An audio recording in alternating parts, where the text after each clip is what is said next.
লাল গোলাপ শুভেচ্ছা। সম্মানিত মাননীয় সচিব সমাজ কল্যাণ সম্পাদক নোয়াখালী জেলা সমিতি ধন্যবাদ। কুতুবুরি ইউনিয়ন ফাউন্ডেশন কেন্দ্রীয় বিএনপির ভাইস চেয়ারম্যান বদরুল্লাহ বলু। আমি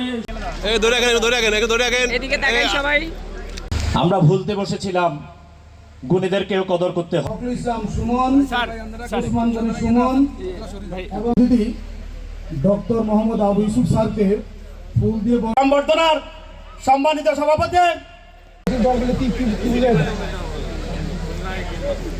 আমার মনে হয় আপনার নিচে থেকে আপনার যারা ক্যামেরাম্যান আছেন আপনার নিচে দায়িত্বে বড় বড় সরকারের কর্মকর্তা আমাদের ইমন ভাই, আমাদের মাসুদ ভাই, আমাদের আছে, আমরা সবাইকে তুলে ধরার চেষ্টা করব।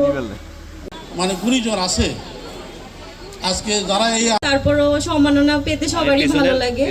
আমি এই অবস্থান অন্তত নোয়াখালীতে এই তো অনুষ্ঠান হয়েছে সংগঠিত হচ্ছে, আরো অনেক গুণীজন আছে। এখানে আসার জন্য আপনাদের প্রতি কৃতজ্ঞতা। এবং ফাউন্ডেশন কর্তৃক আয়োজিত 2025 সালে গুণীজনের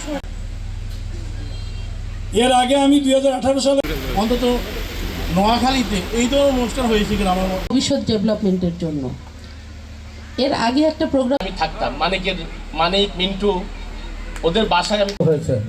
আপনারাও যাতে আগামী দিনে